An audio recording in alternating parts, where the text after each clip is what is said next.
नमस्कार, मैं हूं अंकुर। आप देख रहे हैं सत्य न्यूज़। एक नजर डालते हैं अब तक की सुर्खियों पर। सुप्रीम कोर्ट सोमवार 31 जुलाई को मणिपुर में 2 महिलाओं को नग्न घुमाने के मामले को एक अलग राज्य में स्थानांतरित करने के केंद्र के अनुरोध पर सुनवाई करेगा। उधर दोनों महिलाओं ने केंद्र और मणिपुर सरकार के खिलाफ सुप्रीम कोर्ट में याचिका दायर की है। उनकी याचिकाओं में अनुरोध किया गया है कि सुप्रीम कोर्ट मामले पर स्वतः संज्ञान लेते हुए कार्रवाई करे और निष्पक्ष जांच का आदेश दे। पीड़ितों ने यह भी अनुरोध किया है कि उनकी पहचान सुरक्षित रखी जाए। लाइव लॉ के मुताबिक चीफ जस्टिस डीवाई चंद्रचूड़ की अगुवाई वाली बेंच दोनों की याचिका पर सुनवाई करेगी। सुप्रीम कोर्ट ने पिछले हफ्ते बेहद परेशान करने वाले वीडियो की निंदा की थी, जिसमें कहा गया था कि दृश्य घोर संवैधानिक विफलता दिखाते हैं।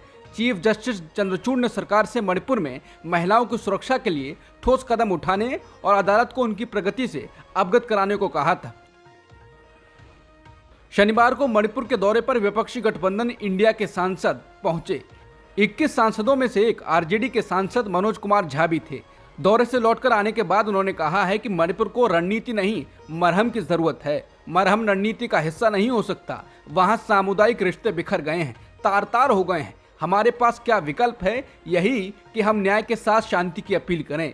स्टूडेंट्स का करियर दांव पर लगा हुआ है, इंटरनेट शटडाउन है, अफवाह उड़ाई जा रही है। कमोबेश वहां की रिलीफ कैंप और लोगों को देखने के बाद लगता है कि अगर सरकार अभी भी प्रोएक्टिव ना हो, अभी भी पीएम संसद में आकर संदेश ना दे तो क्या बचा है।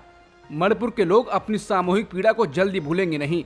मीडिया एजेंसियों के लोग हैं वहां, उनसे पूछिए। आप वो देख नहीं सकते, वहां टिक नहीं पाएंगे, भावनाओं पर काबू नहीं कर पाएंगे। और ये सब 3 महीने से चल रहा है। कांग्रेस ने सोमवार को आरोप लगाया है कि सरकार लोकसभा में विपक्ष द्वारा लाए गए अविश्वास प्रस्ताव पर चर्चा नहीं करा रही है, जो संसद का अपमान है। लोकसभा में कांग्रेस के नेता अधीर रंजन चौधरी ने यह भी कहा कि सरकार को सबसे पहले अविश्वास प्रस्ताव पर चर्चा करानी चाहिए। उन्होंने ये भी कहा कि सत्ता पक्ष के सांसदों को भी हिंसा प्रभावित मणिपुर का दौरा करना चाहिए और वहां की जमीनी स्थिति को समझना चाहिए। वहीं पीयूष गोयल ने राज्यसभा में कहा है कि हम चाहते हैं कि आज दोपहर 2 बजे संसद में मणिपुर पर चर्चा हो। विपक्षी सदस्य स्वतंत्रता का दुरुपयोग करने की कोशिश कर रहे हैं। सरकार मणिपुर पर चर्चा के लिए तैयार है, लेकिन वो पहले ही सदन के 9 महत्वपूर्ण दिन खराब कर चुके हैं।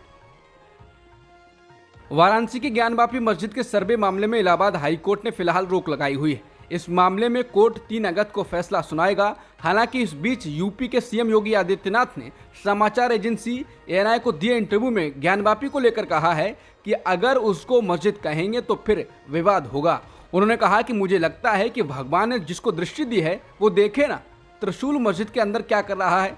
योगी आदित्यनाथ ने दावा किया, त्रिशूल हमने तो नहीं रखा, ज्योतिर्लिंग है, देव प्रतिमाएं हैं, पूरी दीवारें चिल्ला चिल्ला कर क्या कह रही हैं।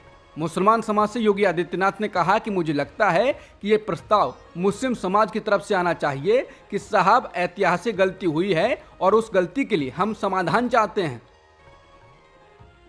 क्या बिहार में मुख्यमंत्री नीतीश कुमार की राजनीतिक हैसियत कम हो रही है? एक तरफ तो उन्हें नवगठित गठबंधन इंडिया का प्रमुख और विपक्ष की तरफ से प्रधानमंत्री पद का उम्मीदवार बताया जा रहा है। दूसरी तरफ हाल में आए एक टीवी चैनल के ओपिनियन पोल में यह दिखाने की कोशिश की गई है कि नीतीश और नया गठबंधन बिहार में 2019 के लोकसभा चुनावों की बराबरी भी नहीं कर पाएगा।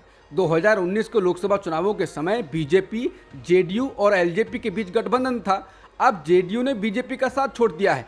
मुख्यमंत्री नीतीश कुमार की पार्टी जेडीयू का अब आरजेडी, कांग्रेस और कम्युनिस्ट पार्टियों से गठबंधन है। ये सभी इंडिया गठबंधन में शामिल हैं। इस गठबंधन को काफी शक्तिशाली माना जा रहा है, लेकिन टीवी चैनल का ओपिनियन पोल अभी भी बीजेपी गठबंधन की तरफ झुका हुआ दिखाई दे रहा है। इसके मुताबिक बीजेपी एनडीए को 40 में से 24 और इंडिया को 16 सीटें मिल सकती हैं। 2019 के चुनावों में बीजेपी को 17, जेडीयू को 16, एलजेपी को 6 और कांग्रेस को 1 सीट मिली थी। वरिष्ठ पत्रकार शैलेश के मुताबिक इंडिया गठबंधन को सिर्फ 16 सीटें मिलने का तर्क समझ से बाहर है। बीजेपी की सीटें बढ़कर 20 होने की उम्मीद जताई गई है। इसका गणित भी समझना मुश्किल है। इन सब के बावजूद चैनल के सर्वे में बीजेपी को लोकसभा में बढ़त मिलने के गणित का कोई ठोस आधार नहीं है। बिहार में कांग्रेस और कम्युनिस्ट पार्टियों का आधार भी खत्म नहीं हुआ है। 2020 के विधानसभा चुनाव में कांग्रेस को 19 और सीपीआई-एमएल को 12 सीटें मिली थी। जेडीयू के 45 विधायक हैं, इन्हें भी नकारा नहीं जा सकता है। जम्मू कश्मीर के पूर्व राज्यपाल सत्यपाल मलिक ने प्रधानमंत्री मोदी और बीजेपी पर बड़ा आरोप लगाया है। उन्होंने दावा किया है कि दोनों यानी कि पीएम मोदी और भाजपा राजनीतिक लाभ हासिल करने के लिए किसी भी हद तक जा सकते हैं। न्यूज क्लिक के साथ एक इंटरव्यू में सत्यपाल मलिक ने कहा कि पीएम मोदी एक खतरनाक व्यक्ति हैं जो राजनीतिक लाभ पाने के लिए अपनी शातिर रणनीति के तहत राम मंदिर पर हमला भी करा सकते हैं या किसी भी शीर्ष भाजपा नेता की हत्या भी करवा सकते हैं। मलिक ने 2019 के पुलवामा हमले का जिक्र किया। उन्होंने दावा किया कि यह हमला पीएम मोदी ने जानबूझकर कराया था। उन्होंने कहा, ऐसी घटनाओं को अंजाम देने में सक्षम कोई व्यक्ति राजनीतिक उद्देश्यों को प्राप्त करने के लिए कुछ भी कर सकता है। सत्यपाल मलिक ने अपनी टिप्पणी में कहा, पीएम मोदी जानते हैं कि कैसे निर्ममता पूर्वक शासन करना है। उन्होंने कहा, उनके लिए अभी पद छोड़ना बेहतर है क्योंकि वो 2024 के आम चुनाव में सफल नहीं होंगे। कांग्रेस नेता राहुल गांधी ने अपनी मां सोनिया गांधी के प्रधानमंत्री बनने का विरोध किया था। राहुल ने साफ शब्दों में मां को मना कर दिया था। ये दुर्लभ और अनकहा विवरण आने वाली किताब हाउ प्राइम मिनिस्टर्स डिसाइड में दर्ज है। इसकी लेखिका हैं देश की जानी मानी पत्रकार नीरजा चौधरी, जो इंडियन एक्सप्रेस की स्तंभकार भी हैं। इंडियन एक्सप्रेस ने रविवार 30 जुलाई को उनकी किताब से कुछ महत्वपूर्ण अंश एक रिपोर्ट के रूप में प्रकाशित किए हैं।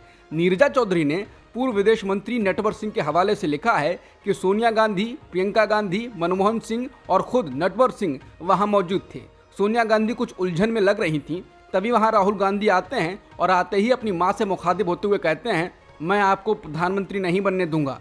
मेरे पिता की हत्या कर दी गई, मेरी दादी की हत्या कर दी गई, 6 महीने में आप भी मार दी जाएंगी। नटवर सिंह ने नीरजा चौधरी को बताया, ये धमकी मामूली नहीं थी। राहुल बहुत मजबूत इरादों वाले शख्स हैं। उन्होंने सोनिया गांधी को इस मामले को हल करने के लिए 24 घंटे का समय दिया। राहुल गांधी के जाने के बाद मां सोनिया गांधी की आंखों में आंसू आ गए कि कैसे उनका बेटा प्रधानमंत्री पद ठुकराने के लिए कह रहा है। उत्तर प्रदेश के पीलीभीत में बिना अनुमति वाले रास्ते से कांवड़ का जत्था डीजे के साथ निकालने की जिद पर अड़े कांवड़ियों पर कार्रवाई करने वाले पुलिस अधिकारियों को निलंबित कर दिया गया। बीबीसी की रिपोर्ट के अनुसार बरेली हाईवे पर मोहर्रम जुलूस निकाल रहे लोगों के साथ कांवड़ियों का एक समूह आमने सामने आ गया था। कांवड़ियों का एक समूह मुस्लिमों के इलाके से जत्था निकालना चाहता था और पुलिस को बल प्रयोग करना पड़ा था। इसके बाद रविवार को 3 पुलिस कर्मियों को कर्तव्य में लापरवाही के लिए निलंबित कर दिया गया। एसपी अतुल शर्मा ने मीडिया को बताया कि प्रारंभिक जांच के बाद जहानाबाद पुलिस स्टेशन के station house officer Praveen Kumar और पुलिस चौकी प्रभारी आदित्य सिंह को कर्तव्य में लापरवाही के आधार पर निलंबित कर दिया गया है। अपर पुलिस अधीक्षक अनिल कुमार यादव को घटना की जांच करने को कहा गया है। इससे पहले चौकी प्रभारी आदित्य सिंह ने इस मामले में एक एफआईआर दर्ज की थी, जिसमें 125 अज्ञात लोगों को नामजद किया गया था। रेलवे सुरक्षा बल यानी आरपीएफ के एक जवान ने जयपुर से मुंबई जा रही ट्रेन में 4 लोगों की गोली मारकर हत्या कर दी। पीड़ितों में 3 यात्री और एक आरपीएफ सहायक उप निरीक्षक शामिल हैं। आरोपी रेलवे सुरक्षा बल के कांस्टेबल की पहचान चेतन कुमार चौधरी के रूप में हुई। घटना सोमवार सुबह करीब 5 बजे वापी से बोरीवली से मीरा रोड स्टेशन के बीच हुई। पीटीआई के मुताबिक आरोपी कांस्टेबल चेतन को मुंबई रेलवे पुलिस ने हिरासत में ले लिया है। ये घटना जयपुर एक्सप्रेस ट्रेन नंबर 12956 के B5 में कोच में हुई। अब तक की सुर्खियों में इतना ही। बाकी खबरों के लिए बने रहिए सत्यहिंदी.com के साथ।